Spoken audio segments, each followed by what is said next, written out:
సనాతనంగా ఉన్నటువంటి ధర్మంలో స్త్రీల గురించినటువంటి మాట స్క్రీన్ మీద మీకు కనిపిస్తూ ఉంది.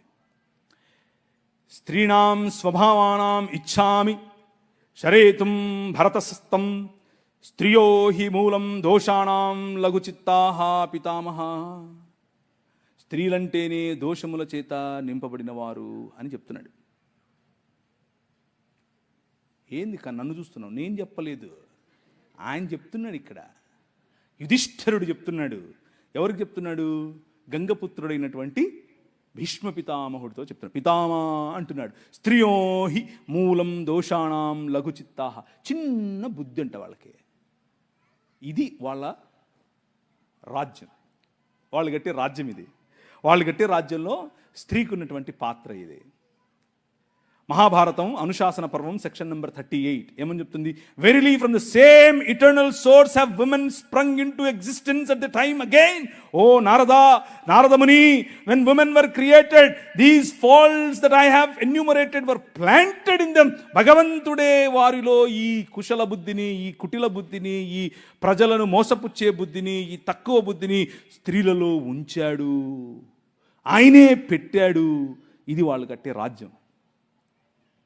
అర్థమవుతుందా? Your king is different from them. నీ రాజు చాలా డిఫరెంట్. ఇంకా ఏంటి?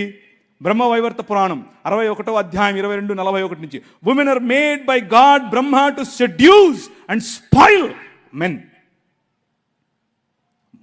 పురుషులను భ్రష్టు పట్టించటానికే స్త్రీలను ఆయన తయారు చేశాడు. శ్రీమద్ భాగవతం 3వ అధ్యాయం 31 నుంచి 40 వరకు, ఉమెన్ రిఫ్లెక్ట్ మాయా. వాళ్ళొక మాయావి జీవులు.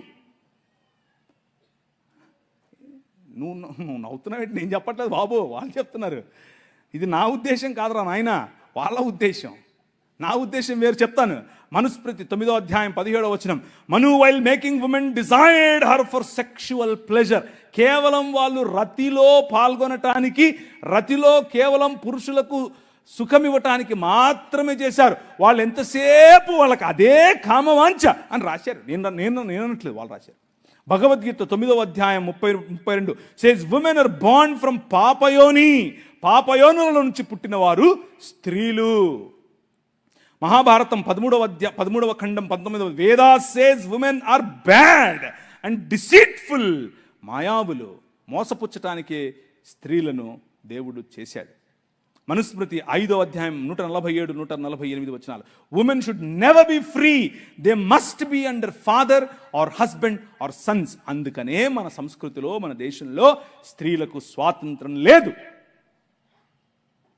తండ్రి పాలనలో అన్నా ఉండాలి, భర్త పాలనలో అన్నా ఉండాలి, కొడుకుల పాలనలో అన్నా ఉండాలి. నీ రాజు, యువర్ కింగ్ ఈజ్ డిఫరెంట్. ఆయన ఏమన్నాడు? అమ్మా ఆయన చెప్పినట్టు చేయండిరా అంది వాళ్ళమ్మ. అమ్మా నా టైం రాలేదు కదా, ఎందుకు? సర్లే నువ్వు చెప్పావు కదా చేస్తా, నువ్వు చెప్పావు కదా చేస్తా. రే ఏంట్రా 12 ఏళ్ల వయసు, ఎక్కడికి వెళ్ళిపోయావురా? మేమంతా తిరిగి మేము నీకోసం. అమ్మా నేను మా నాయన పనే చేస్తున్నా కదా. జ్ఞానుల ఎదుట నిలబడి తల్లిదండ్రులకు ఇచ్చేటటువంటి గౌరవం, స్త్రీకి ఇచ్చేటటువంటి గౌరవం ఆయన ఇచ్చాడు. సువార్త ఏంటా? సువార్త పర్వతముల మీద ఆయన సువార్తను ప్రకటించే వారి పాదములు ఎంత సుందరములు, ఎంత మనోహరములు. ఎవరు వాళ్ళు? సలోమి. ఎవరు వాళ్ళు? మగ్దలేనే మరియా. ఎవరు వాళ్ళు? మరియా, యునియా, దోర్కా. ఎవరు వాళ్ళు? ప్రిస్కా. అంతా స్త్రీలే. Your God, your king, he honours you my sister. నువ్వంటే ఆయనకు అంత గౌరవం. నిన్ను ప్రపంచంలో ఉన్న ప్రతి సంస్కృతి తక్కువగా చూసింది. నిన్ను ప్రపంచంలో ఉన్న ప్రతి సంస్కృతి నువ్వు ఓటేస్తే సగం ఓటే అంది, నీ అభిప్రాయం సగం అభిప్రాయమే అంది, నీ తీర్పు చెల్లదు అంది. కానీ ఈ ప్రపంచాన్నే రూపాంతరము చెందించేటటువంటి సువార్త అనే తీర్పు, నేను లేచాను, నేను మరణాన్ని జయించాను అనేటటువంటి ఈ సువార్త స్త్రీకి చెప్పి పంపించాడు. That is your king. అర్థమవుతుందా? ఆయన ఈ లోక మర్యాదను తిరగరాస్తాడు. That is your king. కూర్చున్న మీరు ఒకవేళ మీ ఇంట్లో ఉన్నటువంటి సమస్య, మీ ఇంట్లో ఉన్నటువంటి ఇబ్బంది, మీ ఇంట్లో ఉన్నటువంటి నీ భర్త పట్ల, నీ కుటుంబం పట్ల, నీ బంధుమిత్రుల పట్ల నీకు ఇబ్బందిగా ఉంటే act like a daughter of your king. నీ నాయన కూతురుగా నువ్వు ప్రవర్తించు. Look at